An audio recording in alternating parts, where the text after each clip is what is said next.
بسم الله الرحمن الرحيم اتل ما أوحي إليك من الكتاب وأقم الصلاة وقال رسول الله صلى الله عليه وسلم خيركم من تعلم القرآن وعلمه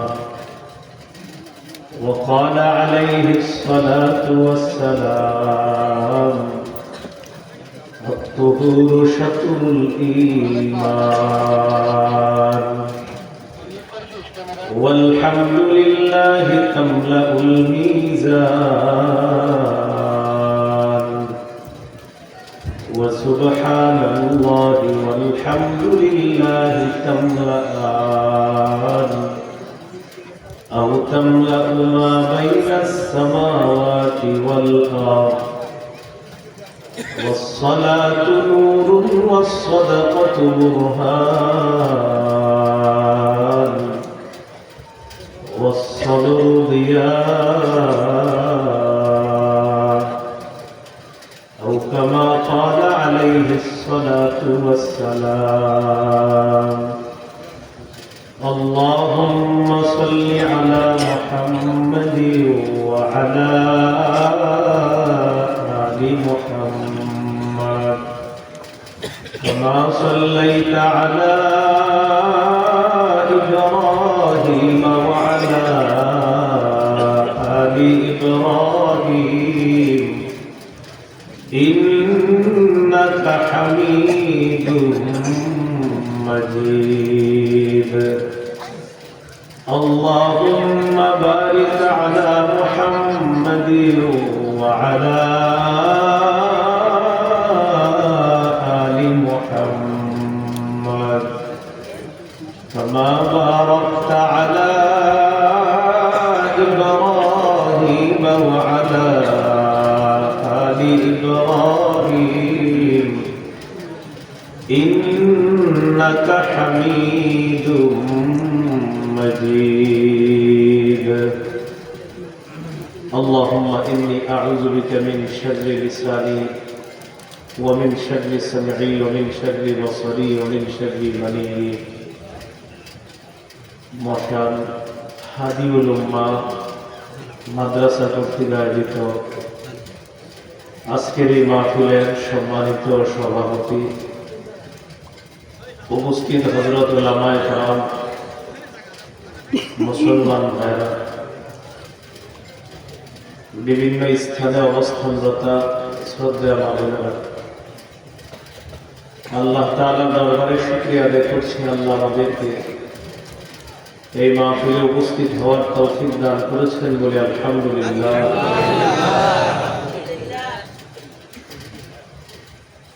আমি আপনাদের সামনে পবিত্র কোরআনের 21 নম্বর পারার একদম শুরু পৃষ্ঠা 21 পারার প্রথম পৃষ্ঠার প্রথম লাইনের সামান্য কিছু অংশ তেলাওয়াত করলাম। সূরার নাম সূরাতুল আনকাবুত, আয়াত নম্বর 45। রাসূলুল্লাহ সাল্লাল্লাহু আলাইহি ওয়াসাল্লামের দুটি হাদিস পেশ করলাম। আয়াতে আল্লাহ তাআলা রাসূলুল্লাহ সাল্লাল্লাহু আলাইহি ওয়াসাল্লামকে দুটি হুকুম করেছেন। এক নম্বর, কোরআন তেলাওয়াত করতে আদেশ করেছেন। দুই নম্বর, নামাজ কায়েম করার আদেশ করেছেন। কোরআন তেলাওয়াত করা আরেকটা হলো নামাজ কায়েম করা। কোরআন এটা বিশ্ব জগতের রবের পক্ষ থেকে অবতীর্ণ কিতাব। সূরাতুশ শুআরা 192, 193, 194, 195 এই চার আয়াতে আল্লাহ তাআলা কোরআনের সংক্ষিপ্ত পরিচয় দিয়েছেন। وإنه لتنزيل رب العالمين نزل به الروح الأمين على قلبك لتكون من المنذرين بلسان عربي مبين কোরআন বিশ্ব জগতের রবের পক্ষ থেকে অবতীর্ণ কিতাব। জিবরিল আমিন এটা নিয়ে এসেছে, নবী আপনার সিনায় রেখে দিয়েছে যেন আপনি ভীতি প্রদর্শনকারীদের অন্তর্ভুক্ত হতে পারেন। আরবি ভাষায় এই কোরআন। সূরাতুজ যুখরুফের ৩ নম্বর আয়াতে আল্লাহ বলেন, ইন্না জাআলনাহু কুরআনান আরাবিয়্যা, আমি কোরআনকে আরবি ভাষায় অবতীর্ণ করেছি। কোরআনের ভাষা আমি আরবি করেছি। কোরআনের সামনে পিছনে ডানে বামে থেকে কোনো বাতিল অনুপ্রবেশ করতে পারে না। 24 পারার 20 নম্বর পৃষ্ঠা, সূরা হামিম আস-সাজদা অথবা সূরা ফুসসিলাতের 42 নম্বর আয়াত। আল্লাহ তাআলা বলেন, লা ইয়াতিহিল বাতিলু মিন বাইনি ইয়াদিহি ওয়ালা মিন খালফি, কোরআনের সামনে থেকে পিছন থেকে ডানে বাম থেকে কোনো বাতিল কোরআনের সামনে অনুপ্রবেশ করতে পারে না। সূরা আম্বিয়াতে আল্লাহ তাআলা বলেন, বাল নাকদিফু বিল হাক্কি আলাল বাতিলি ফায়াদমাগুহু ফাইদা হুয়া যাহিক, কোরআনের সামনে কোনো বাতিল আসলে আমি এই হককে বাতিলের উপর ছুড়ে মারি, হক দ্বারা বাতিলকে আমি আঘাত করি। হককে বাতিলের উপর যখন নিক্ষেপ করি তখন এই হক বাতিলকে চূর্ণ বিচূর্ণ করে দেয়। সুবহানাল্লাহ। ফাইদা হুয়া যাহিক, তা বিলুপ্ত হয়ে যায়। কোরআন নূর, নূর এটা একটু বলেন আমার সাথে, বলেন তো কোরআন কি? নূর। এই নূর যারা গ্রহণ করবে আল্লাহ তাদেরকে হেদায়েতের উপর রাখবে। সুবহানাল্লাহ। সূরাতুশ শুরা 52 নম্বর আয়াত, 25 পারা, হাফিজি কোরআন মাজিদ 8 নম্বর পৃষ্ঠা। এই সূরা শুরা 52 নম্বর আয়াতে আল্লাহ বলেন, ওয়ালাকিন জাআলনাহু নূরান নাহদি বিহি মান নাশাউ মিন ইবাদিনা, কোরআনকে আমি করেছি নূর, এমন নূর, এই নূরের মাধ্যমে আমি আমার বান্দাদের মধ্য থেকে যাকে ইচ্ছা তাকে হেদায়েত দান করি। সুবহানাল্লাহ। এবার বলেন কোরআন ওয়াজ, বলেন কোরআন ওয়াজ, কোরআন ঔষধ, কোরআন হেদায়েত, কোরআন রহমত। সূরা ইউনূসের 57 নম্বর আয়াতে আল্লাহ বলেন, ইয়া আইয়ুহান নাস قد جاءتكم موعظة من ربكم وشفاء لما في الصدور وهدى ورحمة للمؤمنين। হে মানুষ, তোমাদের কাছে এসেছে তোমাদের রবের পক্ষ থেকে ওয়াজ, নসিহত, ওয়া শিফাউন লিমা ফিস সুদূর, অন্তরের রোগের আরোগ্য করার। যাদের অন্তরের সমস্যা মনে হয় মাঝে মাঝে ভালো লাগে না, কিছুক্ষণ কোরআন তেলাওয়াত করবেন, দেখবেন মন ভালো হয়ে যাবে। সুবহানাল্লাহ। যদি বলেন তেলাওয়াত করতে আমি পারি না, কোনো হেফজখানা মাদ্রাসায় গিয়ে 5 মিনিট 10 মিনিট হাফেজ ছাত্রদের পাশে বইসা শুধু কোরআন তেলাওয়াত শুনবেন, কিছুক্ষণ পর দেখবেন মনের পেরেশানি আল্লাহ দূর করে দেবেন। সুবহানাল্লাহ। ওয়াহুদা, কোরআন হেদায়েত, ওয়া রাহমাতুল লিল মুমিনিন, কোরআন মুমিনদের জন্য রহমত। আল্লাহ আমাদের সকলকে এই কোরআনের থেকে ওয়াজ, নসিহত, কোরআন থেকে ঔষধ, কোরআন থেকে হেদায়েত, কোরআন থেকে রহমত যেন বেশি থেকে বেশি গ্রহণ করতে পারি, আল্লাহ তৌফিক দান করুন। আমিন। এখন আমার ওয়াজ আপনারা শুনলেন, শোনার পর এলাকায় গিয়ে শুধু বললেন কোরআন ওয়াজ, কোরআন ঔষধ, কোরআন হেদায়েত, কোরআন রহমত, শুধু এটাই বললেন এক মাস, কিন্তু একদিনও বললেন না।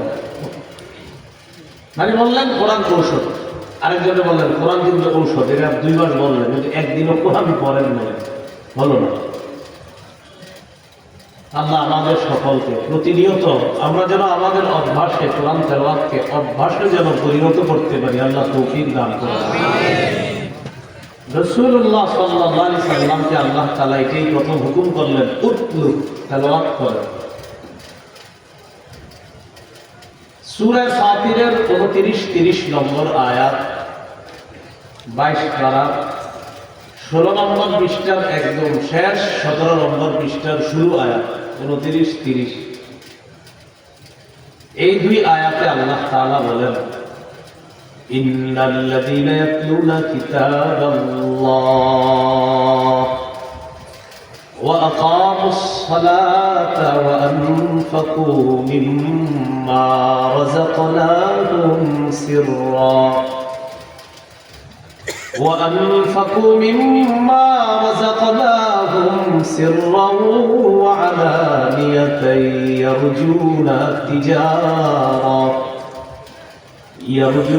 تجارة لن تبور।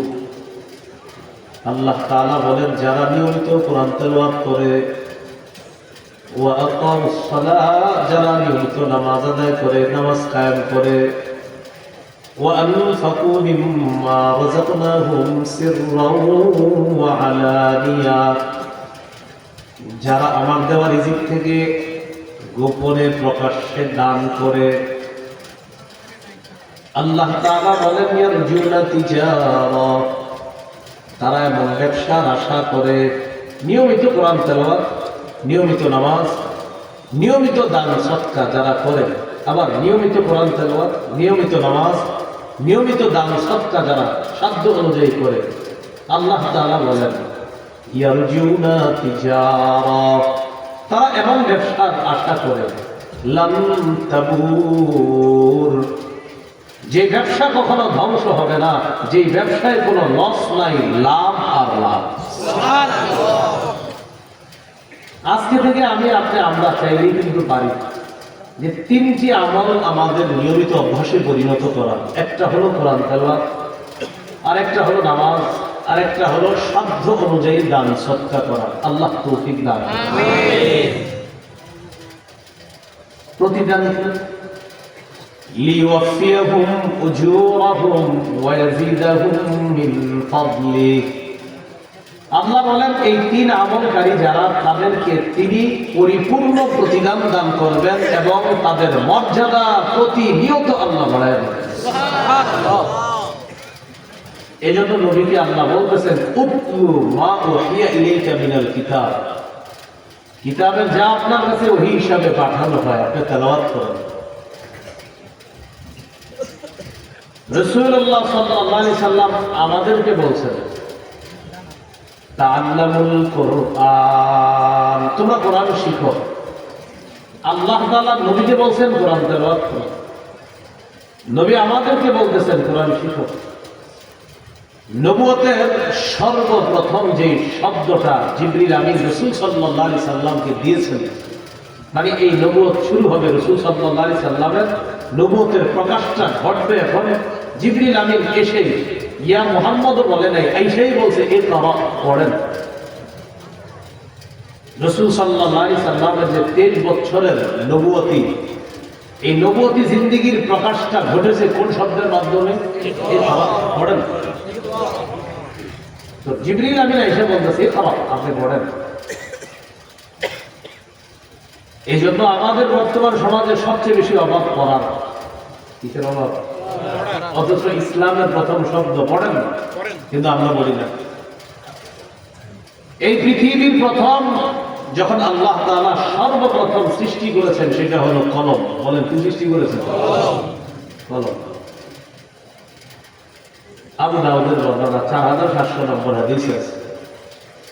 সর্বপ্রথম কলম সৃষ্টি করার পর আল্লাহ তাআলা বললেন উক্তুব, লেখো।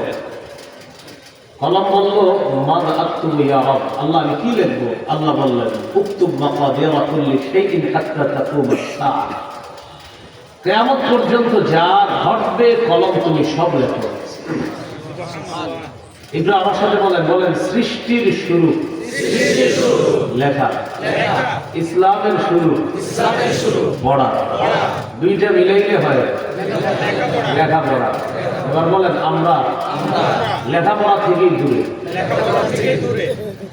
সৃষ্টির শুরু লেখা, ইসলামের শুরু পড়া। এই জন্য আমরা এত মানি দুটো বিষয় না, পড়াশোনা করা যাবে না, কারণ এখন সবকিছু পড়াশোনা ছাড়াই জড়িত হয় পড়াশোনা করতে। আল্লাহ বললেন উঠলো, পড়েন, তেলাওয়াত করেন। জিবরিল আমিন ঘটনা হিসেবে বলছে খাওয়া আপনি পড়েন। নবী আমাদেরকে বলতেছেন তাআল্লামু, শিখো, কোরআন শিখো। তিরমিজির বর্ণনা 2909 নম্বর হাদিস, 2909।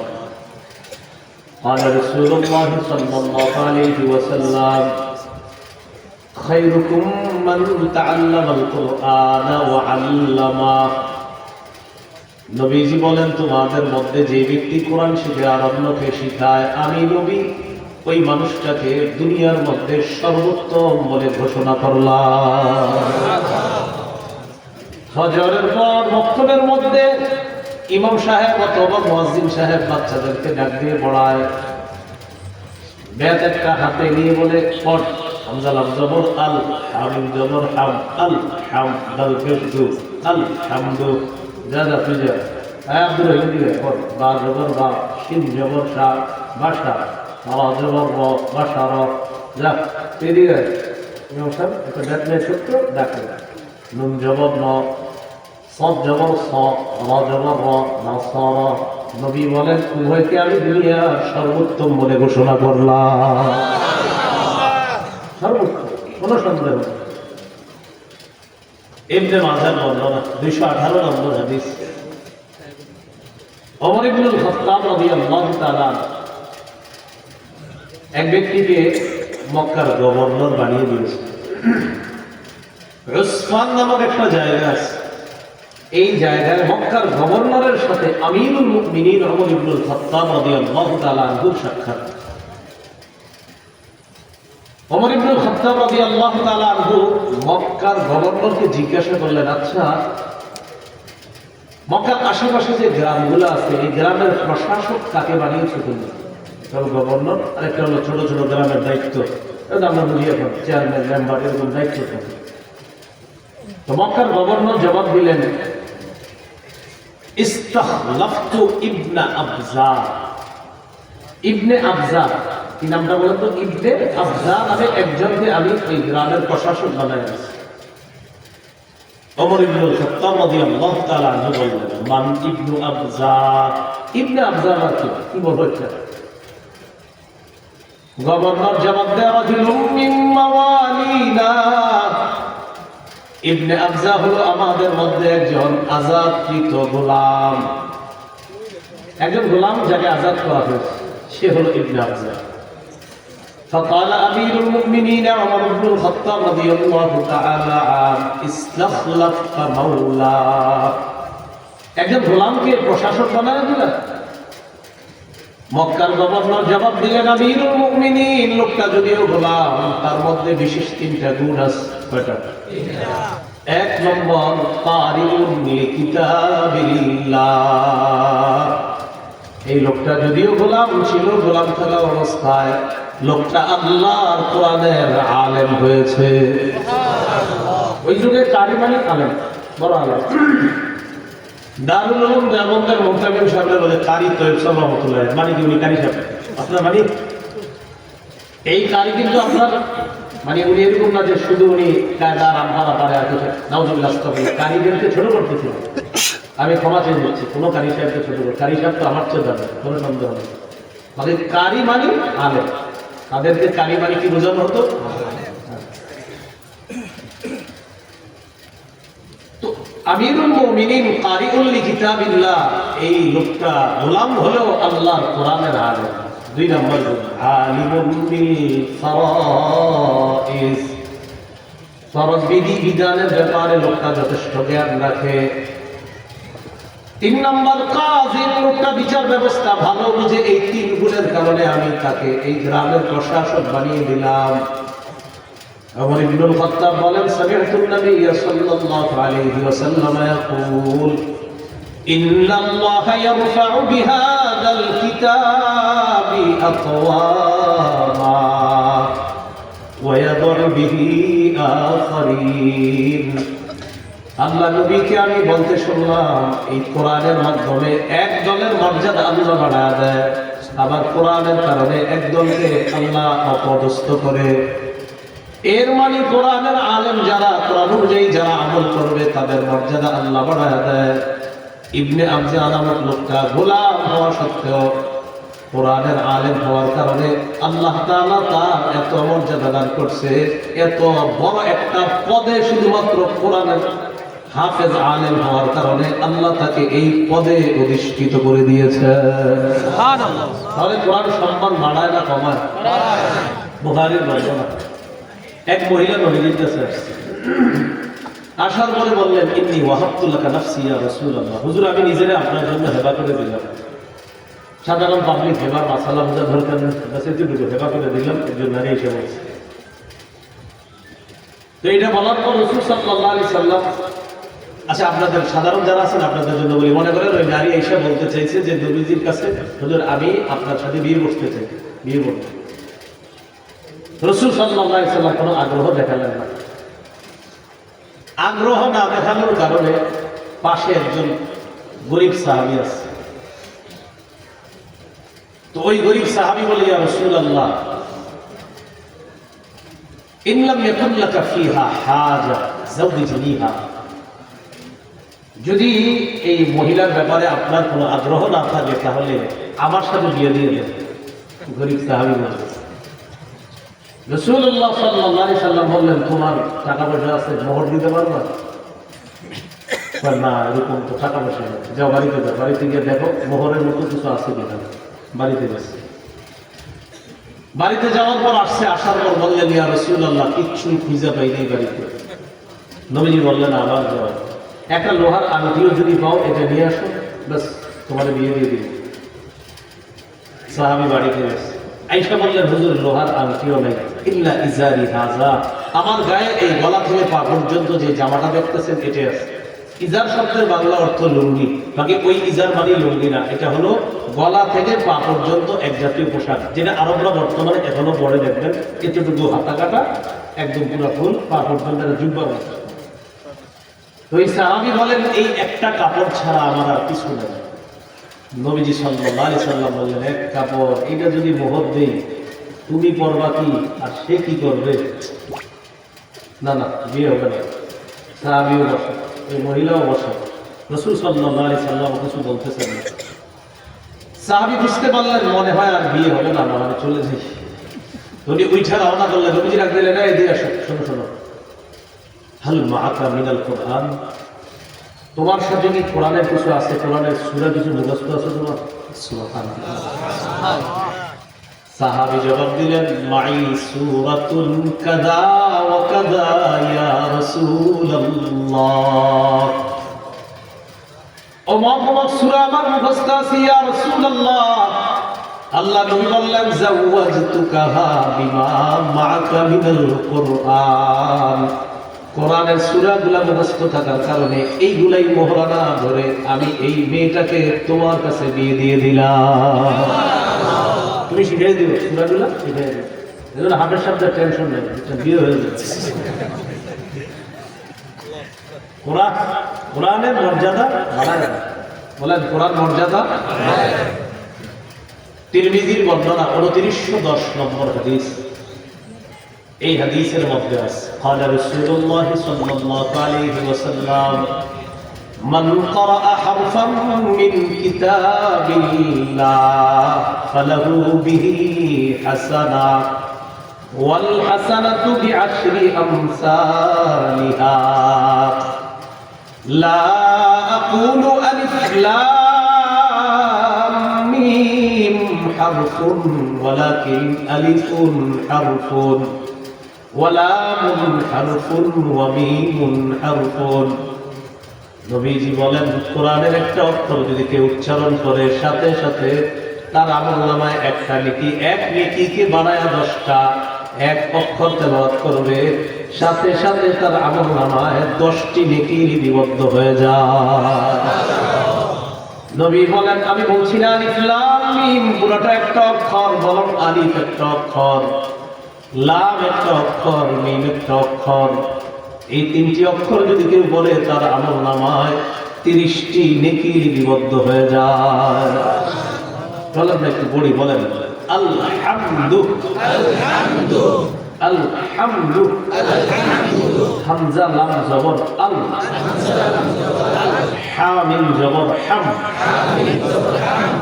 আলহাম দাল পেশ দু আলহামদু আলহামদু। আমাদের সবার আমলনামায় 300 নেকি লেখা হয়ে গেছে। 650 কত? 650 300। তো 650 300 কিভাবে? হামজা লাম হা মিম দাল 5 অক্ষর, তো আলহামদুতে 5 অক্ষরে 5 দশে কত হয়? 50। তাহলে 650 কত? 300।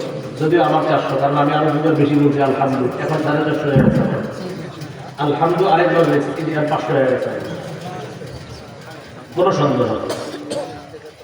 এই জন্য কোরআন পড়বেন, কোরআনের এক অক্ষরে 10 নেকি, কোনো সন্দেহ নাই। অনর্থক সময়গুলো নষ্ট না করে রাস্তায় চলতেছেন সূরা ইখলাস একবার পড়েন, 10 পারা কোরআনের সূরা। 2 বার পড়েন কোরআনের 3 ভাগের 2 ভাগের সূরা। 3 বার পড়েন কোরআনের পুরা 3 ভাগের সূরা। সময়গুলো নষ্ট করব না। রাসূল সাল্লাল্লাহু আলাইহি সাল্লামকে 2টি হুকুম করেছেন আল্লাহ, মনে আছে? 1 নাম্বার উতলু, কোরআন তেলাওয়াত করেন। আমরা আজকে থেকে ইনশাআল্লাহ প্রতিদিন সামান্য হলেও কিছু কোরআন তেলাওয়াত, 1 লাইন হলেও আমরা কোরআন দেইখা কোরআন তেলাওয়াত করার চেষ্টা করব ইনশাআল্লাহ। দেইখা কেন বললাম? দেখেন, কোরআন দেইখা যখন আপনি পড়বেন, এটার সাথে আপনার একটা সম্পর্ক তৈরি হবে। 30 দিন 40 দিন 2 মাস পড়লেন, পড়ার পর হঠাৎ একদিন কোরআন পড়তে ভুলে গেছেন, বিকালবেলা আপনার পেরেশানি লাগতেছে।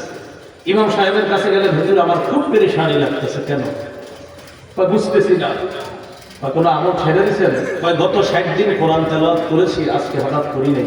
ইমাম সাহেব বললেন কোরআনের সাথে আপনার ভালোবাসা তৈরি হয়ে গিয়েছে, এই জন্য এই ভালোবাসার কোরআনকে আজকে ছেড়ে দেওয়ার কারণে আপনার কষ্ট লাগতেছে। এই জন্য ভাই এখন কোরআন পড়তেছেন না, তাই ভালোবাসা তৈরি হচ্ছে না। এটা যখন বেশি পড়বেন এটার সাথে মহব্বত তৈরি হবে। এটা ছাড়লে এটার মহব্বত আপনাকে কষ্ট দিবে যে তুমি আজকে আমাকে পড়লা না। দেখবেন এই চিন্তা করে আপনি কষ্ট পাবেন। আল্লাহ আমাদের সকলকে প্রতিনিয়ত কোরআন তেলাওয়াত করার তৌফিক দান করুন। আমিন। দ্বিতীয় হুকুম আকিমিস সালাহ, গুরুত্বপূর্ণ আলোচনা। নবী আপনি নামাজ কায়েম করেন। নামাজ কায়েম দ্বারা কি উদ্দেশ্য? আমি মৌলিকভাবে আগে 5টি কথা বলি, এরপর ব্যাখ্যা করতেছি। প্রথমে একটু আমার সাথে বলেন তো, নামাজ কায়েম দ্বারা মৌলিক কয় উদ্দেশ্য? এবার আমি এক এক করে বলি, আপনার খালি একটু শুনুন। 1 নম্বর, নামাজ কায়েম দ্বারা উদ্দেশ্য হলো আল মুহাফাজাতু আলা শুরুতিস সালাহ। নামাজের পূর্বে কিছু শর্ত আছে, এই শর্তগুলোর প্রতি গুরুত্ব আরোপ করা, এটা নামাজ কায়েম করা। নামাজ কায়েম করা দ্বারা দ্বিতীয় উদ্দেশ্য হলো আল মুহাফাজাতু আলা রুকু'i ওয়াস সুজুদ। রুকু সিজদাগুলো যথাযথভাবে আদায় করা, এটাও নামাজ কায়েম করা। নামাজ কায়েম দ্বারা তৃতীয় উদ্দেশ্য হলো খুশু খুজুর সাথে নামাজ পড়া। নামাজ কায়েম দ্বারা চতুর্থ উদ্দেশ্য হলো ঘরের পরিবারের সকল সদস্যরা নামাজ পড়লো কিনা তাদেরকে নামাজের কথা বলা, তাদের মাঝে নামাজের দাওয়াত দেওয়া। নামাজ কায়েম দ্বারা প্রতিষ্ঠিত করা দ্বারা 5 নম্বর উদ্দেশ্য হলো সমাজে রাষ্ট্রে নামাজ প্রতিষ্ঠিত করার সর্বাত্মক চেষ্টা করা। তাহলে প্রিয় ভাইয়েরা, নামাজ কায়েম করা দ্বারা কয় উদ্দেশ্য? এবার আপনারা যদি মাথাটা ঠান্ডা করে শোনেন তাহলে আশা করি অনেক কিছু আমরা সবাই মিলেমিশে শিখতে পারবো ইনশাআল্লাহ। এক নাম্বার উদ্দেশ্য নামাজ কায়েম করা দ্বারা আল মুহাফাজাতু আলা শুরুতিস সালাত, নামাজের পূর্ববর্তী শর্তগুলোর প্রতি গুরুত্ব আরোপ করা। এই শর্তগুলা এই মাদ্রাসার বক্তব্যের ছাত্রগুলা পারে। শরীর পাক, কাপড় পাক, নামাজের জায়গা পাক, সতর ডাকা, কেবলামুখী হওয়া, অক্তমত নামাজ পড়া, নামাজের নিয়ত করা।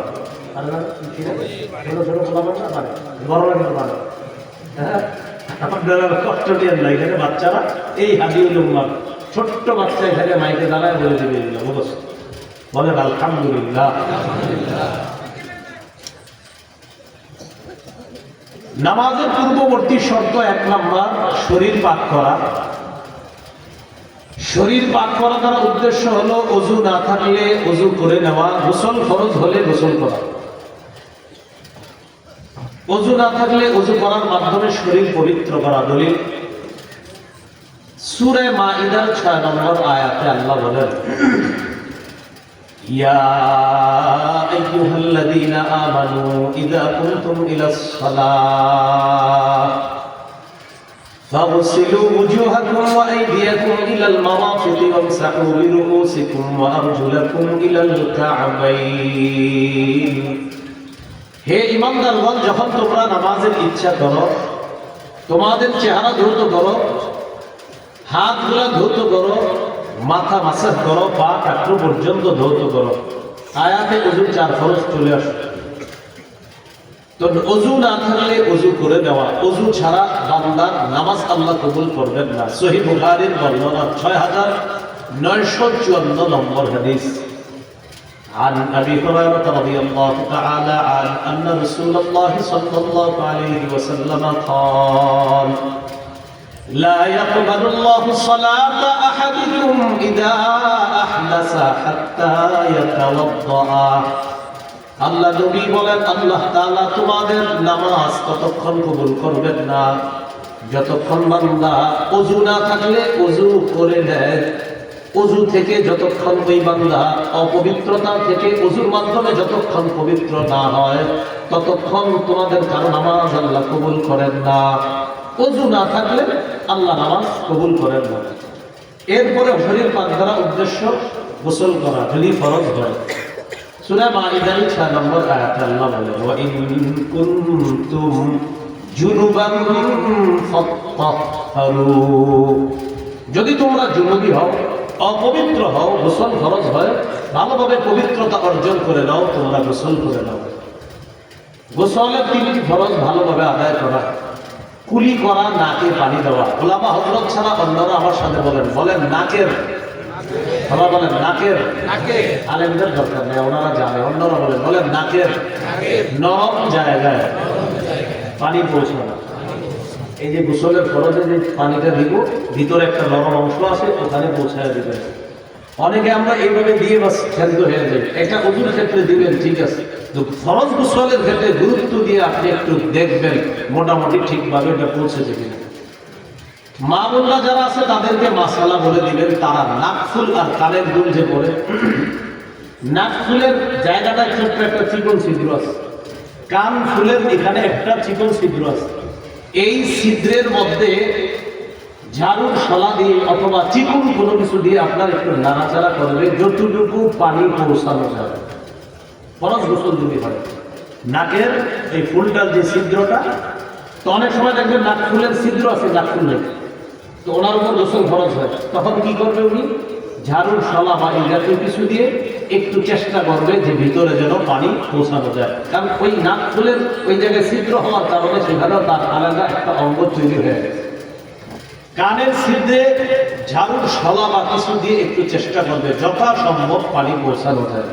এই হলো গোসল ফরজ হলে গোসল করা গেল। শরীর পাক নামাজের পূর্ববর্তী শর্তের একটা। 2 নাম্বার কাপড় পাক।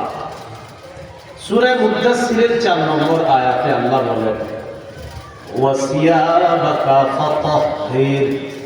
নবী আপনি আপনার কাপড়গুলো পবিত্র করেন। সহিহ বুখারীর বর্ণনা 227 নম্বর হাদিস। মা বোনরা এই হাদিসটি মন দিয়ে শুনি, পাশাপাশি আমরা যারা সবাই মন দিয়ে শুনি। কাপড় পাকের হাদিসটি আমরা মহিলাদের একটি হাদিস দিয়ে দলিল দিব, বাকি হাদিস সবার জন্য।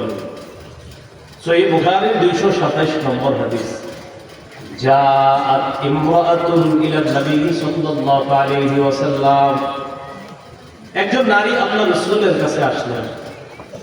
আসার পর বললেন, আমাইতা ইহদানা তাহিদু ফিস সাওবি ফাকাইফা তাসনাউ ইয়া রাসূলুল্লাহ।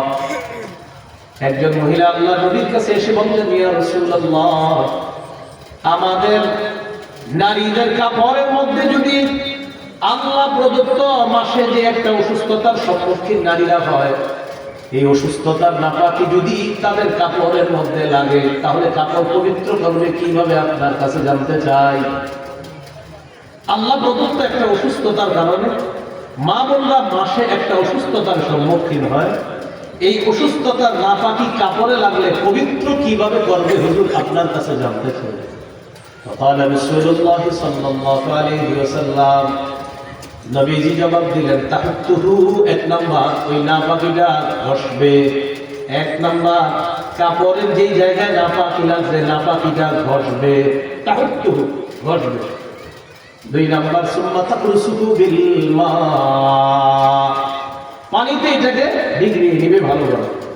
তিন নাম্বার তানদাহুহু, ভালোভাবে ধৌত করবে, চিপবে, এরপর শুকাবে। সুম্মা তুসাল্লি ফিহি, এরপর এই পবিত্র কাপড়ের মধ্যে নামাজ পড়বে।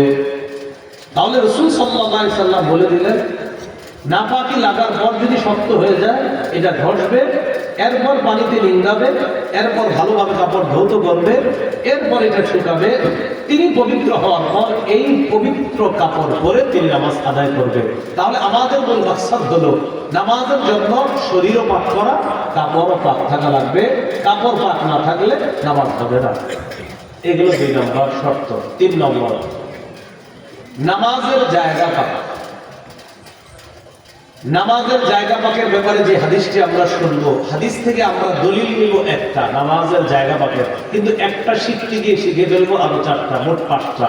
তাহলে আপনারা এই 5টা একটু মুখস্থ রাখার চেষ্টা করবেন, বলেন ইনশাআল্লাহ। সহিহ বুখারীর 438 নম্বর হাদিসের বর্ণনা, قال رسول الله صلى الله عليه وسلم, أعطيت 5 لم يعطهن أحد من الأنبياء قبلي। নবীজি বলেন, আমাকে এমন 5টি জিনিস দেওয়া হয়েছে, আমার আগে অন্য কোন নবীকে এই 5টি জিনিস দেওয়া হয় নাই। আমাকে 5টি বিষয় দেওয়া হয়েছে, অন্য কোন নবীকে এই 5টি জিনিস দেওয়া হয় নাই। কয়টি জিনিস? আমাদের নবীকে স্পেশাল কয়টি জিনিস দেওয়া হয়েছে? 5টি। 1 নম্বর, আমি যখন কোন এলাকায় রওনা করি, বেঈমানরা 1 মাসের দূরেও যদি থাকে, ওই 1 মাসের দূরত্বে তাদের অন্তরে আমি নবীর প্রতি কাপড় সৃষ্টি করে দেয়। 1 মাসের দূরত্বে আমি রওনা করছি, বেঈমানদের অন্তরে আল্লাহ কাপড় ধরায় দেয়। কি আসতেছে রে, খবর ঘটনা কি হইতেছে, মানে ভয় পেয়ে যায়। 1 মাসের দূরত্বে আমার প্রভাব আল্লাহ এমন ভাবে বিস্তার করে দেয় যে বেঈমানদের অন্তরে কাপন ধরায় দেয় আমি নবীর ব্যাপারে। এটা আমাকে দেওয়া হয়েছে, অতীতের কাউকে দেওয়া হয়। 2 নাম্বারটা হলো আজকে আমাদের আলোচনার দলিল, যে নামাজের জায়গা পাবে। শুকরিয়াতান সুবহানাল্লাহ, একটু জোরে পড়বেন। আমি অনুবাদটা করি, অনুবাদটা করবেন। وجعلت لي الأرض مسجدا وطهورا। অতীতের যত নবী ছিল, যত উম্মত ছিল, ওই উম্মত এবং নবী ইবাদত করার জন্য নির্দিষ্ট ইবাদতখানায় যাওয়া লাগতো। এই ইবাদতখানায় না গিয়ে ইবাদত করা যাবে না। ইবাদতখানায় যাইতে হবে, তারপর ইবাদত করতে হবে। নবীজি বলেন, আমার জন্য, আমার উম্মতের জন্য সারা দুনিয়ার পুরা জমিন আল্লাহ মসজিদ বানায়া দিছে।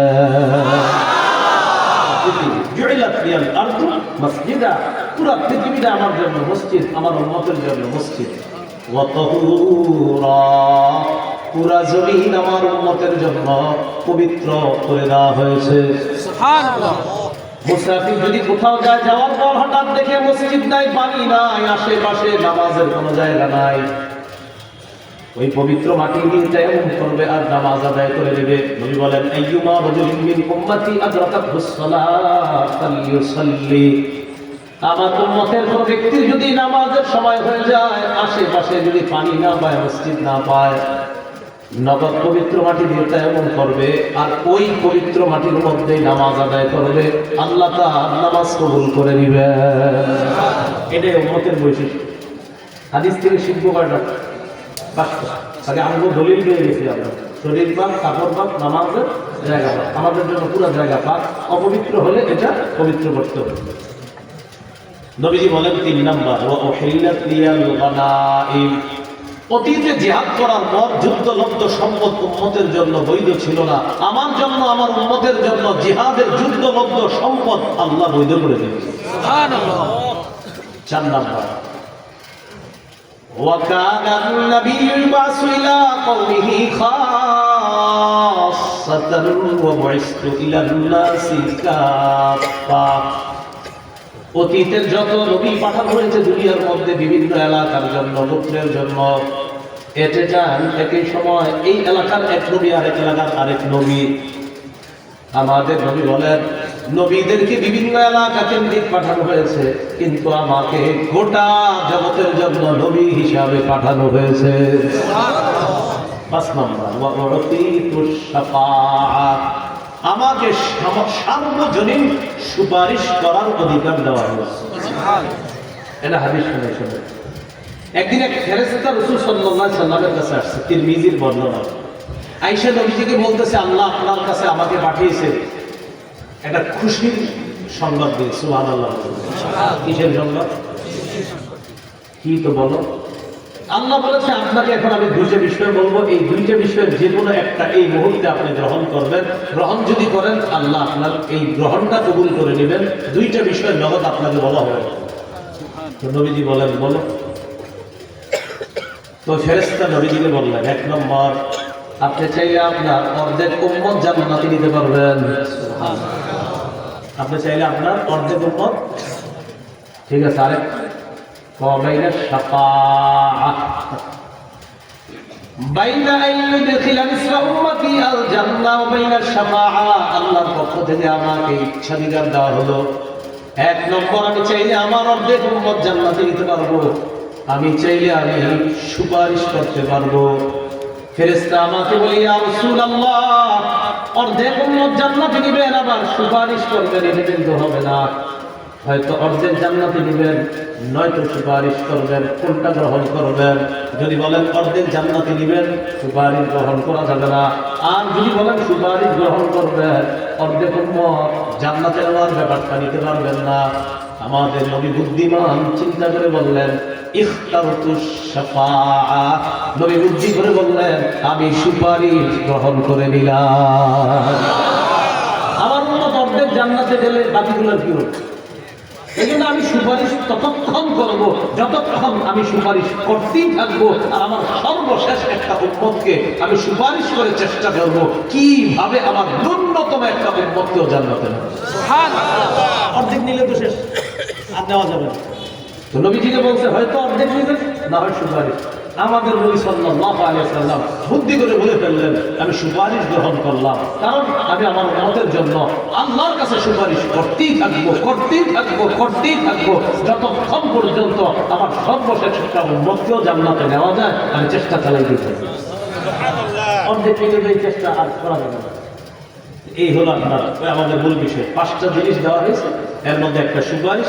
যেমন আমাদের ওগুলো আলোচ্য বিষয় না, আলোচ্য বিষয় হলো নামাজের জায়গা পাক। এটা নামাজের পূর্ববর্তী একটা শর্ত। নামাজের জায়গা পবিত্র করা, এটাও নামাজ কায়েম করা। সতর ঢাকা। সূরা আরাফের 31 নম্বর আয়াতে আল্লাহ বলেন, ইয়া বানি আদম খুযু যিনাতাকুম ইনদা কুল্লি মসজিদ। হে আদম সন্তান, প্রত্যেক নামাজের সময় তোমরা বেশভূষা ধারণ করো। সমাজে কিছু মানুষ এমন, বিয়ের বাড়িতে অনেক সুন্দর পোশাক পরে যায়, মেয়ের জামাইয়ের বাড়িতে অনেক সুন্দর পোশাক পরে যায়, মসজিদে কোনো মতে গরমে গামছাটা গলায় দিয়ে চলে যায়। দেশ গ্রামে, আপনাদের এলাকা হয়তো নাই, আপনার গোসল করে উঠে গামছাটা গায়ে দিয়ে শোনেন আবার এই বয়ানের ভুল বুঝবেন না, গামছা বলে যারা এতদিন আসতেন কালকে আইসেন, আপনি আবার এরকম যেন না হয় খুব হ্যাঁ গেছে বয়ানে গামছা বলে মসজিদে যেমন আর যাবই না, বা আপনার পায়ে ধরে আপনি গামছা বেরিয়ে আসেন, নামাজ ছেড়ে আপনি গামছা বেরিয়েই পড়েন। বাকি আপনার প্রতি আমাদের আবদার, গামছার পরে গেঞ্জি ধরেন, গেঞ্জির পরে বান্ধবটা ধরেন, কিন্তু আপনি নামাজ ছেড়ে দিয়েছেন না। আমার বয়ানের বিষয় এমন না আপনি নামাজ ছেড়ে দিবেন, নাউজুবিল্লাহ। আমার বয়ানের কারণ যদি বলেন, আপনি বললেন কেন আমি আর আসবো না, আমি গামছা পরে হইলে আসবো না, চলে আসবো ভাই, আপনি গামছা ধরে আসেন, আমার মসজিদে আসেন, নামাজ পড়ো। কিন্তু উদ্দেশ্য হলো আল্লাহ তাআলা বলছে নামাজের সময় বেশভূষা ধারণ করো, সুন্দর পোশাক পরো, উত্তম পোশাক পরো।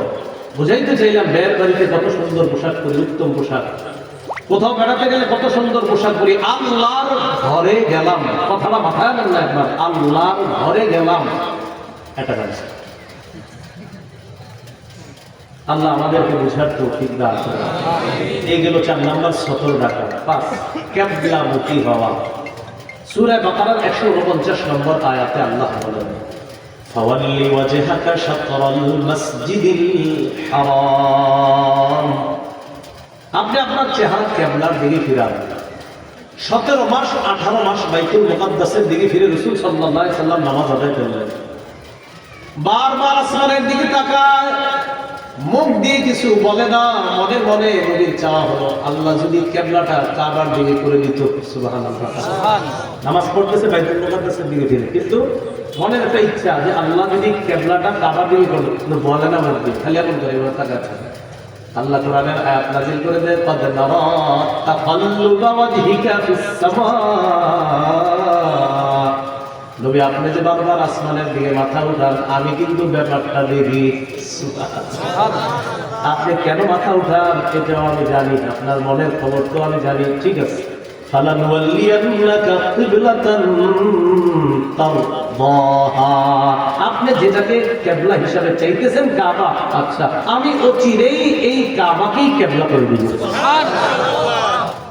নবী যে নামাজে দাঁড়ায়, যোহর বা আসরের নামাজে দাঁড়ানোর পর 2 রাকাত বাইতুল মুকাদ্দাসের দিকে ফিরে পড়ে ফেলছে নামাজ। জিবরিল আমিন আয়েশা কয় বাস বাকি 2 রাকাত কাবার দিকে ফিরে পড়ছে। কিবলা পরিবর্তন হয়ে গেছে। 17-18 মাস পড়ছেন, এই মুহূর্তে ফিরে যান। রাসূল সাল্লাল্লাহু আলাইহি সাল্লাম সাহাবীদেরকে নিয়ে ওই মুহূর্তে বাকি 2 রাকাত কাবার দিকে ফিরে পড়ছে। সুবহানাল্লাহ। এজন্য এক নামাজ 2 কিবলার দিকে ফিরে পড়েছিলেন, এক নামাজ 2 কিবলার দিকে হয়ে পড়েছিলেন। এখানে আবার আপনার ইখতিলাফি মাসালা ছিল অনেক, এগুলো আমাদের ছাত্ররা তিরমিজিতে করে দিবে ইনশাআল্লাহ, আমাদের তিরমিজিতে এর সাথেও কিছু কিছু জায়গায় আলোচনা করা হয়। তো যাই হোক, তো বলছিলাম রাসূলের ইচ্ছা কাবা কিবলা হয়ে যায়। যাই হোক, আমাদের কিবলা কোনটা? কাবা। বলেন আমাদের কিবলা কোনটা? কাবা। আমাদের কিবলা কোনটা? কাবা। কিবলামুখী হওয়া এই একটা শর্ত, এটাও নামাজ কায়েম করা। 6 নম্বর অক্ত মতো নামাজ পড়া, গুরুত্বপূর্ণ কথা। সূরা নিসার 103 নম্বর আয়াতে আল্লাহ বলেন ইন্নাস সালাতা কানাত আলাল মুমিনিনা কিতাবাম মাওকুতা। সবাই মিলেমিশে অনুবাদটা করে চলেন। নিশ্চয়ই মুমিনদের উপর সময় মতো নামাজ পড়া ফরজ। নিশ্চয়ই মুমিনদের উপর সময় মতো নামাজ পড়া ফরজ। মানে ফরজ নামাজের কথা আল্লাহ তাআলা বলেছেন। একটি হাদিস আজকে আপনাদেরকে আমি শুনিয়ে যাব কুষ্টিয়ার ওলামায়ে কেরামদের সামনে রাইখা, এরপরে আপনারা তাদের সাথে ওয়াদাবদ্ধ হবেন ভবিষ্যতে আর নামাজ ছাড়বেন কিনা। আমি তো মেহমান রাখছি, ওনারা থাকবে, খালি হাদিসটা আগে শোনেন, এরপর সিদ্ধান্ত নেবেন। এতদিন 3 ওয়াক্ত পড়তেন, সামনের জীবনে কি 3 ওয়াক্তই পড়বেন না 5 ওয়াক্ত? হাদিসটা শোনার পর সিদ্ধান্ত নেবেন। সহিহ বুখারীর 687 নম্বর হাদিস। হাদিসের বর্ণনাকারী আয়েশা সিদ্দিকা রাদিয়াল্লাহু তাআলা আনহা, নবীজি ইন্তেকালের আগে 13 দিন অসুস্থ ছিলেন। কয়দিন? 13 দিন। এই 13 দিনের মধ্যে একদিন কঠিন অসুস্থ হয়ে গেছিলেন। মানে প্রায় সময় আপনার জ্বর কঠিন ওঠে, আবার ছাড়ে, আবার জ্বর ওঠে, আবার ছাড়ে। ওই যে এক মহিলা বিষ খাওয়াইছিল নবীজির, বিষ, এই বিষের ক্রিয়া মরার আগে, ইন্তেকালের আগে এটা দেখা দিয়েছিল। একজন ইহুদি মহিলা নবীজির গোস্তের মধ্যে বিষ মিশিয়ে দিয়েছিল, সেটা কিন্তু খায় নাই। গোস্ত রাসূলকে বলে দিয়েছে এখানে বিষ আছে। এটা মুআজিজার মধ্যে আলোচনা আছে রাসূল সাল্লাল্লাহু আলাইহি সাল্লামের। রাসূল সাল্লাল্লাহু আলাইহি সাল্লাম মুখে দেওয়ার পর খানা স্টক করলেন। ইতিমধ্যে সাহাবীদের একজনকে বলে দুইজন খেয়ে ফেলেছে, তারা মারাও গেছে। নবী সাল্লাল্লাহু আলাইহি ওয়াসাল্লাম আর খায় না। মহিলাকে বললেন, তুমি কি বিষ মিশিয়েছো? সত্য কথা বলো। হ্যাঁ জি, বিষ মিশিয়েছি। মহিলা স্বীকার করছে। এই বিষ ক্রিয়াটা ইন্তেকালের আগে দেখা দিয়েছিল। রাসূল সাল্লাল্লাহু আলাইহি ওয়াসাল্লাম জ্বর হয় ছাড়ে, জ্বর হয় ছাড়ে। সাকুলান নবী সাল্লাল্লাহু আলাইহি ওয়াসাল্লাম, নবীজি প্রচন্ড অসুস্থ হয়ে গেলেন, বারবার বেহুশ হয়ে যায়। বেহুশি অবস্থার কারণে আল্লাহ রাসূল মসজিদে যাইতে পারে না, মসজিদে যাইতে পারছেন না। এশার নামাজ পড়ার জন্য সাহাবীরা দাঁড়িয়ে আছে। কোন নামাজ? পর্দা দিয়ে বের হইলেই তো মসজিদে নববীর, ওই যে আপনারা যারা গেছেন বা যাবেন ইনশাআল্লাহ, আয়েশা সিদ্দিকা রাদিয়াল্লাহু তাআলা আনহার ঘর, এই হলো মসজিদ। পর্দা সরালি মসজিদ। নবীজি ঘরের সদস্যদেরকে জিজ্ঞাসা করলেন, সাল্লাল্লাহু, সাহাবীগণ নামাজ পড়ছেনি? জিজ্ঞাসা করলেন, সাহাবীরা কি নামাজ পড়ছে? আমরা জবাব দিলাম, লা ইয়া রাসূলুল্লাহ ইয়ানতাজিরুনা লাক, হুজুর তারা নামাজ পড়ে না, তারা আপনার জন্য অপেক্ষা করতেছে। বলেন তো নামাজ? নবীজি বললেন, দুউলি মাআন ফিল মিখদার, একটা পাত্রের মধ্যে পানি আনো, গোসল করব। পানি আনো, গোসল করব। ফাফআলনা ফাগতাসালা, পানি ব্যবস্থা করে দিলাম। রাসূল সাল্লাল্লাহু আলাইহি ওয়াসাল্লাম গোসল করলেন। গোসল করার পর যাহাবাল ইয়াদু, আল্লাহর নবী মসজিদে রওনা করলেন। মসজিদ কিন্তু দূরে না, একটু দুয়েক কদম পড়লেই মসজিদ। এই দুয়েক কদম যেতে পারছেন না। নবী যেই মাত্র রওনা করলেন, ফাউমিয়া আলাইহি, সাথে সাথে বেহুশ হয়ে পড়ে গেছে। বেহুশ হয়ে গেছে, বেহুশ হয়ে গেছে। সুম্মা আফাকা, হুশ ফিরে আসছে। হুশ ফিরে আসার পর সাথে সাথে প্রশ্ন করলেন, সাল্লাল্লাহু, সাহাবীরা নামাজ পড়ছে? আমরা জবাব দিলাম, না ইয়া রাসূলুল্লাহ, নামাজ পড়ে নাই। হুম ইয়ানতাজিরুনা লাকা, তারা আপনার অপেক্ষা আছে। নবী আবার বললেন, পানি আনো, গোসলের মাধ্যমে আমি আমার বেহুশি অবস্থাটা দূর করা দরকার, শরীরটা ভালো লাগছে। আবার আমরা পানি দিলাম। নবী আবার গোসল করলেন, আবার শরীরটা ভালোভাবে ধৌত করলেন, যেন বেহুশি অবস্থাটা পরিপূর্ণ চলে যায়। যাহাবা লিয়াদুআ, আবার রওনা করে মসজিদে যাওয়ার জন্য এক দুই কদম পা বাড়ালেই মসজিদ। ফাউমিয়া আলাইহি, নবী আবার বেহুশ হয়ে গেছে। সুম্মা আফাকা, আবার হুশ ফিরে আসছে। হুশ ফিরার পর আবার প্রশ্ন করলেন, সাল্লাল্লাহু, সাহাবীরা নামাজ পড়েছে কিনা? আমরা জবাব দিলাম, লা ইয়া রাসূলুল্লাহ, নামাজ পড়ে নাই। আবার আল্লাহর নবী বললেন, পানি আনো। আবার আমি আমার শরীরটা ধৌত করা দরকার, শরীরের ক্লান্তি এখনো আমার কাটে নাই। তৃতীয়বার আবার পানির ব্যবস্থা করলাম, আবার শরীরটা ভালোভাবে ধৌত করলেন। আবার নবী রওনা করলেন, ফাউমিয়া আলাইহি, আল্লাহর নবী আবার বেহুশ হয়ে গেছে।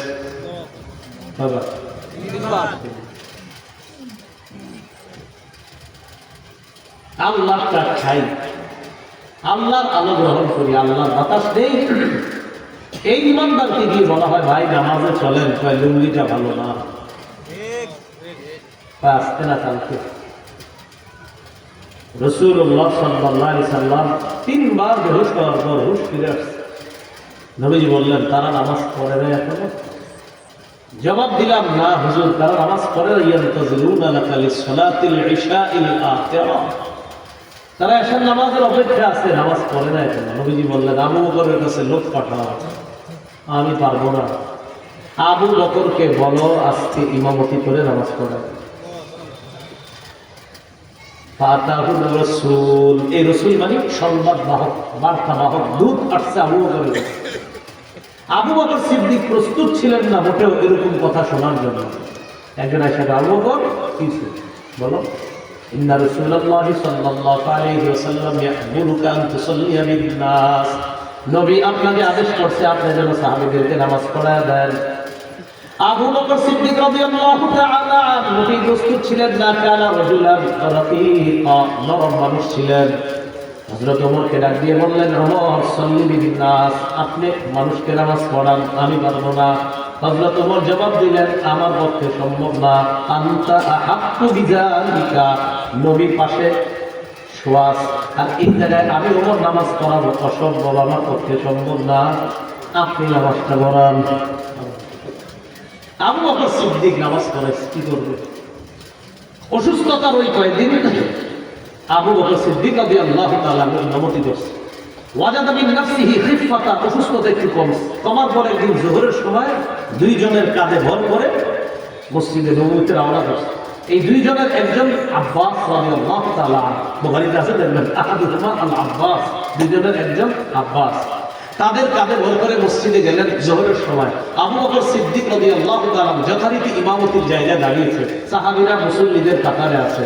আবু বকর সিদ্দিক রাদিয়াল্লাহু তাআলা নবীকে দেখা পিছনে আসতে চাইলেন। ওস্তাদ তার শিষ্যকে, ছাত্রকে, নবী তার শ্রেষ্ঠ সাহাবীকে বললেন ইশারার মাধ্যমে, আবু বকর না না না, ওখানেই থাকে, ওখানেই থাকে। দুইজন নিয়ে গেলেন, নিয়ে যাওয়ার পর বললেন আজলা সাহাবী ইলা জামবিহি, আবু বকরের পাশে আমাকে বসায় দেন। ভাই নামাজ পড়বেন নি? হ্যাঁ, কি বলেন সবাই? ওলামায়ে কেরাম মঞ্চে আছে, তাদের সাক্ষীদের একবার ওয়াদা করেন না, বলে নামাজ পড়বো তো ইনশাআল্লাহ, সবাই পড়বো তো ইনশাআল্লাহ নামাজ। আল্লাহ তৌফিক দান করুন। বলছিলাম ওয়াক্ত হয়ে গেলে নামাজ পড়া আমরা চেষ্টা করবো ইনশাআল্লাহ। সহিহ বুখারীর বর্ণনা 4836 নম্বর হাদিস। এই হাদিসের মধ্যে আসছে قام رسول الله صلى الله عليه وسلم حتى تورمت قدماه, নবীজি নামাজের মধ্যে দাঁড়াইলেন, দাঁড়ানোর পর আল্লাহ নবীর নামাজের মধ্যে পা মুবারক ফুলে গেছে। পা ফুলে যাওয়ার পর প্রশ্ন করা হলো, কিলা লাহু قد غفر الله لك ما تقدم من ذنبك وما تأخر, ইয়া রাসূলুল্লাহ, আগে পরে আপনার কোনো গুনাহ নাই, আপনি কেন এত লম্বা সময় নামাজে দাঁড়ায় থাকেন? নবী জবাব দিলেন, আফালা আকুনু আবদান শাকুরা, আমি কি আল্লাহ শুকরগুজার বান্দা হব না, যে আল্লাহ আমাকে এত মর্যাদা দান করলেন, তার শুকরিয়া আদায় করার জন্য আমি লম্বা সময় নামাজে দাঁড়ায়। একটা মজার হাদিস শুনেন, সহিহ বুখারীর 1135 নম্বর হাদিস। নবীর এক সাহাবী নবীজির বাসায় গেছে, বাসায় যাওয়ার পর নবীজির সাথে তাহাজ্জুদ নামাজ পড়ে নিয়োগ করছে। নবীজি তো আমরা ওলামা হযরত জানেন লম্বা সময় তাহাজ্জুদে দাঁড়াইতেন। আম্মা জান আয়েশা সিদ্দিকা বলেন এত লম্বা সময় তাহাজ্জুদ করতেন, মাঝে মাঝে ঘর ছিল ছোট, তা আমি তো ঘুম দিতাম। আম্মা জান বলেন আমি ঘুমাইতাম, নবীজি দাঁড়াইলে আমি দিতাম ঘুম, কারণ আমি জানি উনি রুকু করতে সিজদা করতে অনেক দেরি আছে, এর মাঝে একটা লম্বা ঘুম দিতাম।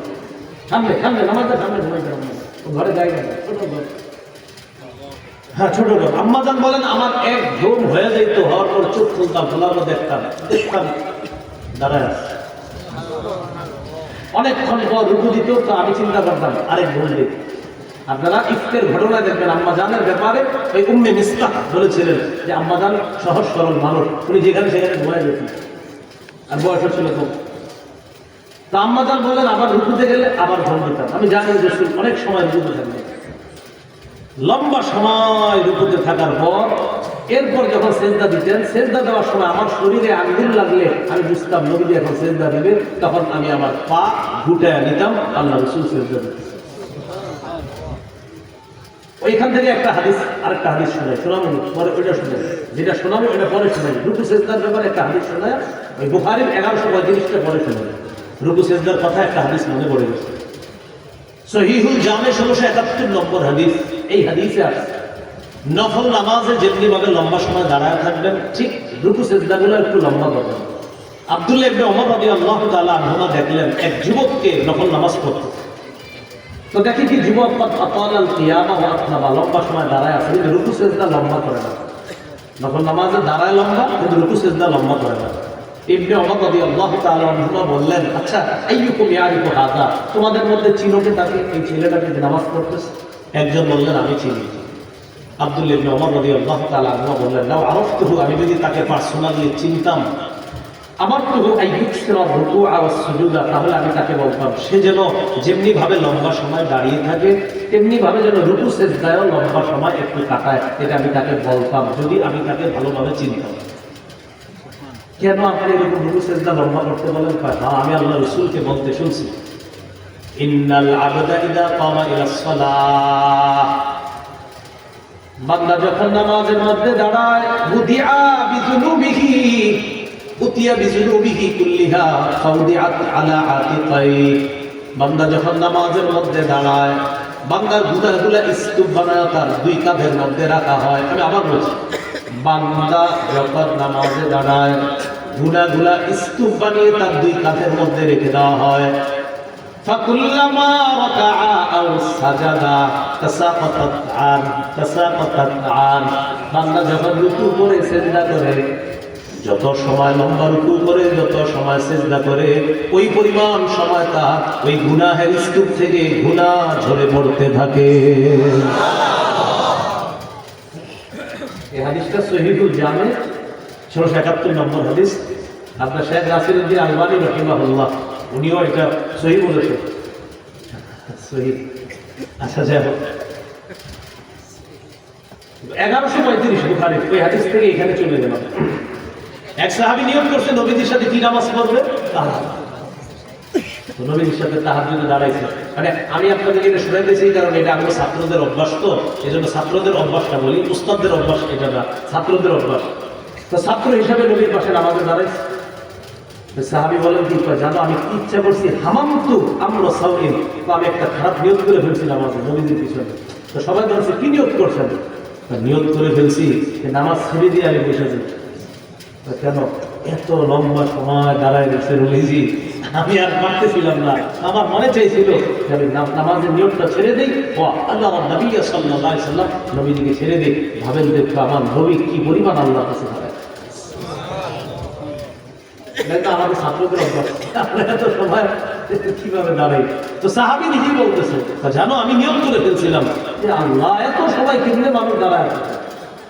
সাহাবী বলতেছে এই কথা, যে সাহাবীদের আমল নবীদের পরে শ্রেষ্ঠ, সাহাবীদের আমল নবীদের পরে যাদের আমল আমাদের জন্য দৃষ্টান্ত, তারা এই কথা বলতেছে। একটু ভাবেন তো আমার নবীর নামাজ তাহলে কেমন ছিল?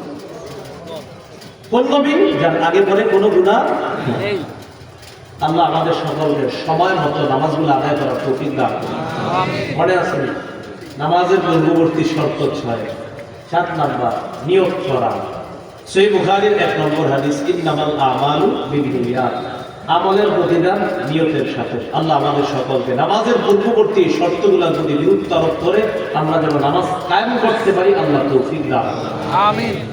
নামাজ কায়েম দ্বারা দ্বিতীয় উদ্দেশ্য রুকু সিজদাগুলো সুন্দরভাবে করা। কিভাবে করা? সহিহ বুখারীর 757 নম্বর হাদিসের বর্ণনা। নবী একদিন মসজিদে আসছে, এক সাহাবী মসজিদে ঢুকে নামাজ পড়ছে। নামাজ পড়ার পর নবীজির সালাম দিয়েছে, আসসালামু আলাইকুম। নবী সালামের জবাব দেওয়ার পর বললেন, ইরজি ফাসাল্লি ফাইন্নাকা লাম তুসাল্লি, তুমি যাও নামাজ পড়ো, তুমি নামাজ পড়ো নাই। উনি আবার গেলেন, আবার নামাজ পড়লেন, আবার আসলেন। নবীজি বললেন, ইরজি ফাসাল্লি ফাইন্নাকা লাম তুসাল্লি, তুমি যাও নামাজ পড়ো, তুমি নামাজ পড়ো নাই। সাহাবী গেলেন, রাজা ইউসাল্লি কামা সাল্লা, নামাজ পড়লেন, নামাজ পড়ে আবার ফিরে আসলেন, সালাম দিলেন। সালাম দেওয়ার পর নবীজি বললেন, ইরজি ফাসাল্লি ফাইন্নাকা লাম তুসাল্লি, যাও নামাজ পড়ো, 3 বার। ওই ব্যক্তি বললেন, আল্লিমনি ইয়া রাসূলুল্লাহ মা উহসিনু গায়রা, হুজুর আমি এর চাইতে আর ভালো পারি না, আমাকে আপনি নামাজ শিখিয়ে দেন। নবীজি বললেন, ইদা কুনতা ইলাস সালাহ, নামাজের মধ্যে যখন দাঁড়াবা, ফাকাব্বির, তখন তাকবীর বলবা, আল্লাহু আকবার বলে হাত বাঁধবা। সালাম পড়ার পর এরপর সূরা ফাতিহা পড়ার পর সুম্মা মা তায়াসসারা মা'আকা মিনাল কুরআন, কোরআনের যে অংশ তোমার সহজ সেটা পড়বা। গেল তেলাওয়াত। সুম্মা রুকা, এরপর রুকু করবা। হাত্তা তাতমাইন্না রাকিআ, যতক্ষণ তোমার ইতমিনান না হবে ততক্ষণ রুকু করবা, ধীরস্থির ভাবে রুকু করবা। বলেন একটু আমার সাথে বলেন, মোরগের মতো ঠোকর দিব না। অনেকে কি করে সুন্নতে দাঁড়ায়, দাঁড়াইলে সব ফরজ নামাজে দাঁড়ায়, ফজর হইতে পারে, বাবার মতো ফরজ নামাজ, আল্লাহু আকবার। উনি ওই ইমাম সাহেবের সাথে জামাত ধরার জন্য সুন্নত, তখন শেষের 2 রাকাত বিচার কি করে আপনার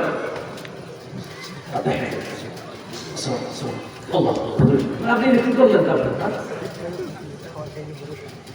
উনি মানে জামাত ধরার জন্য আপনার প্রথম 2 রাকাত সুন্দর পড়ছে, তো শেষের 2 রাকাত আপনি চিন্তা করছেন ইমাম সাহেব দাঁড়ায় গেল, তো জোর রাকাত 4 রাকাত সুন্নত উনি নিয়ত করছে, পরের 2 রাকাত আপনারা মাঝে মাঝে দেখবেন মিটারটা কি সুন্দর, মানে আনফরচুনেটলি পুরা একদম অস্বাভাবিক ভাবে মিটার বেড়ে গেছে এবং সেটা মানে সুবহানাল্লাহ সুবহানাল্লাহ বুঝাইতেছে, অনেক স্পিডে বুঝাইতেছে। এরপরে নামাজে কি ইমাম হবে কোনো মনে করবে না। হাদিসে আসছে আলাইকুমুস সাকিনাতু ওয়াল ওয়াকার, ধীরস্থির ভাবে ইতমিনানের সাথে নামাজ আদায় করবে। রাসূল সাল্লাল্লাহু আলাইহি ওয়াসাল্লাম বলেন, যতটুকু পাও ইমামের সাথে পড়ো, যতটুকু না পাও ইমাম সালাম ফিরানোর পর দাঁড়িয়ে বাকি নামাজ তুমি সমাপ্ত করো। এই ভুলগুলো আমরা আরেকটা সময় করি, দৌড়ায় গিয়ে মসজিদে ঢুকি। মসজিদে ঢোকার সময় কয়েকটা ভুল করি আমরা। আমার জুতা দিয়ে 14 জন মুসল্লির জুতাগুলো ময়লা করি। বাস মসজিদে গেলাম, কি আপনার স্পিডে আল্লাহু আকবার, দেখেন আমার দিকে দেখেন, এরকম আপনি পাবেন মসজিদে যেই বলে আল্লাহু আকবার বলে সুবহানাল্লাহ আকবার করে বেরোনি করে এরপরে সুবহানাল্লাহ ওয়া বিহামদিহি আপনি পাবেন। রাসূল নিষেধ করছেন। যাক করে নামাজ পড়লো, আল্লাহ হয়তো ভুল ভ্রান্তি আল্লাহ মাফ করে দিল, আল্লাহ। ঘটনা চক্রে কি হয়েছে, এই মসজিদের মুসল্লিরা বের হয়েছে, ঘটনা চক্রে 20 দিন নামাজ পড়ে তারা মুসল্লি যারা বের হয়েছে, বের হওয়ার পর এক মুসল্লি দেখে বেচারা সুন্দর জুতা, এটার উপরে কাদা লাগাইছে, ওই যে দৌড়ে যে আসছে সে, এই যে আপনি বান্দার হক নষ্ট করলেন, এটা তিনি মাফ না করলে আল্লাহ মাফ করবেন। ভাই এই ভুলগুলা কি আমাদের হয়? এই ভুলগুলা না হয়, আল্লাহ বুঝার তৌফিক দান করেন। সাহাবীকে বললেন, এরপর তুমি রুকু করবা যতক্ষণ ধীরস্থির না হবে, ধীরস্থিরতার সাথে রুকু করবা। রুকু থেকে তুমি মাথা উঠাইবা, মাথা উঠানোর পর আমাদের সমাজের মানুষ বাঁকা হয়ে থাকে আর বুঝায় ওই ইমাম সাহেব তাড়াতাড়ি সেজদায় যান, বাঁকা হয়ে রুকু থেকে উঠা সোজা না হয়ে বাঁকা হয়ে বলে থাকে, কেউ না যান যান তাড়াতাড়ি যান, বাঁকা হয়ে। নবী বলেন হাত্তা তা'তাদিলা কাইমা, সোজা হয়ে দাঁড়ানো, বলেন রুকু থেকে সোজা হয়ে দাঁড়ানো। সুম্মা সুজুদ, এরপর সিজদা করবা। সিজদার মধ্যে ইতমিনানের সাথে সিজদা করার পর সুম্মা রফা, মাথা উঠিয়ে 2 সিজদার মাঝখানে বসবা। হাত্তা তাতমাইন্না জালিসা, ধীরস্থির ভাবে বসবা। বসবেন যখন তখন আমার সাথে পড়েন আল্লাহুম্মা গফিরলি ওয়ারহামনি, এই 2টা মনে রাখবেন। যদি বলেন না 2টাও কষ্ট, খালি একটু বলবেন আল্লাহুম্মা গফিরলি, মনে থাকবে একটু মনে রাখবেন। আর একটু বড় আছে আল্লাহুম্মা গফিরলি ওয়ারহামনি ওয়াজবুরনি ওয়ারফা'নি ওয়াহদিনি ওয়াআফিনি ওয়ারযুকনি। এই পুরাটা আপনার দরকার নেই, আপনি শুধু আল্লাহুম্মা গফিরলি মনে থাকলে একটু, আর যদি আরেকটু বাড়ান ওয়ারহামনি। কত সুন্দর অর্থ, আল্লাহ মাফ করেন, আল্লাহ দয়া করেন। 2 সিজদার মাঝখানে এইভাবে বসে এরপর দ্বিতীয় সিজদা করবে। নবীজি বলেন এই হলো তোমার 1 রাকাত, সবগুলা নামাজ এইভাবে তুমি পড়বা, এটা হলো তোমার নামাজ। আর আগে তুমি যেই নামাজ পড়ছো এটা তোমার নামাজ না। আল্লাহ আমাদেরকে এইভাবে রুকু সিজদাগুলা সুন্দরভাবে আদায় করার তৌফিক দান করুন, আমিন। 3 নাম্বার, খুশু খুজুর সাথে নামাজ পড়া। খুশু খুজু কাকে বলে একটু মুখস্থ রাখার জন্য বলেন খুশু এর সম্পর্ক কলবের সাথে, খুজু এর সম্পর্ক অঙ্গ প্রত্যঙ্গের সাথে। বলেন কলব এবং অঙ্গ প্রত্যঙ্গ আল্লাহমুখী করে নামাজ আদায় করলে এই নামাজকে বলা হয় খুশু খুজু ওয়ালা নামাজ। তাহলে আপনাদের একটা ইন্টারভিউ নিয়ে দেখি, দাঁড়াইলাম নামাজে, দাঁড়ানোর পর আমার অঙ্গ প্রত্যঙ্গ সবই আল্লাহমুখী আছে, কিন্তু কলমের মধ্যে আমি দোকানে হিসাব করতেছি, কি হলো বলেন তো? খুজু হয়েছে, খুশু হয় না। খুজু হয়েছে, খুশু হয় না। খুজু হয়েছে, খুশু হয় নাই। কারণ খুশুর সম্পর্ক কার সাথে? কলমের সাথে। কলম এর সম্পর্ক খুশুর সাথে। আল্লাহ বলেন আলাম ইয়ানিল লাযীনা আমানু আন তাখশা কুলুবুহুম লিযিকরিল্লাহ। তাহলে খুশুর সম্পর্ক কলবের সাথে, খুশুর সম্পর্ক অঙ্গ প্রত্যঙ্গের সাথে। অঙ্গ প্রত্যঙ্গ আর কলবকে আল্লাহমুখী করে নামাজ আদায় করা, এটার নাম খুশু খুজুওয়ালা নামাজ। সূরা বাকারা 45 নম্বর আয়াতে আল্লাহ বলেন ওয়াস্তাঈনু বিস-সাবরি ওয়াস-সালাহ ওয়া ইন্নাহা লাকাবীরাতুন ইল্লা আলাল খাশিঈন। ধৈর্য এবং নামাজের মাধ্যমে তোমরা সাহায্য প্রার্থনা করো। নামাজ খুশু খুশু মুমিন যারা, ওই মুমিনদের জন্য নামাজ কঠিন না, তাদের জন্য নামাজ সহজ। আল্লাহ আমাদেরকে খুশু খুশুর সাথে নামাজ করার তৌফিক দান করেন। নামাজ প্রতিষ্ঠিত করার 4 নম্বর, ঘরের সদস্যদেরকে নামাজের কথা বলা। সূরা তাহা 132 নম্বর আয়াত ওয়াকমুর আখলাকা বিস-সালাহ। নবী পরিবারকে নামাজের কথা বলেন। 5 নাম্বার নামাজ প্রতিষ্ঠিত করা, এটা গুরুত্বপূর্ণ কথা। সমাজে রাষ্ট্রে নামাজ প্রতিষ্ঠিত করার চেষ্টা করা। বলেন আমার সাথে, রাষ্ট্রে নামাজ প্রতিষ্ঠিত করা প্রধান দায়িত্ব পুরুষ রাষ্ট্র প্রধানের।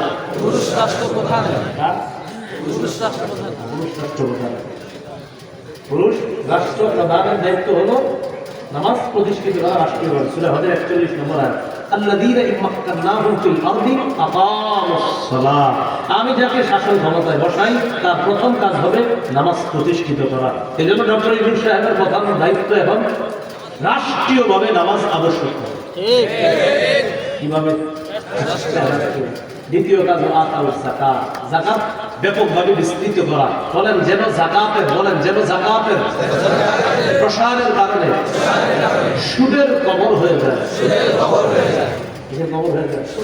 যাকাত এত বেশি বাড়াইতে হবে, তখন সুদ বলবে প্রিয় যাকাত আমি বিদায় নিচ্ছিলাম, তুমি যেইভাবে বাড়ছো আমার আর থাকার উপায় নেই। গরিবরা আগে ঋণ নিত, এখন দেয় যাকাতের টাকা নিয়ে গরিবরা ধনী হয়ে যাইতেছে। সুদ বলবে আসসালামু আলাইকুম, আমি আর বাংলাদেশে থাকতে পারি।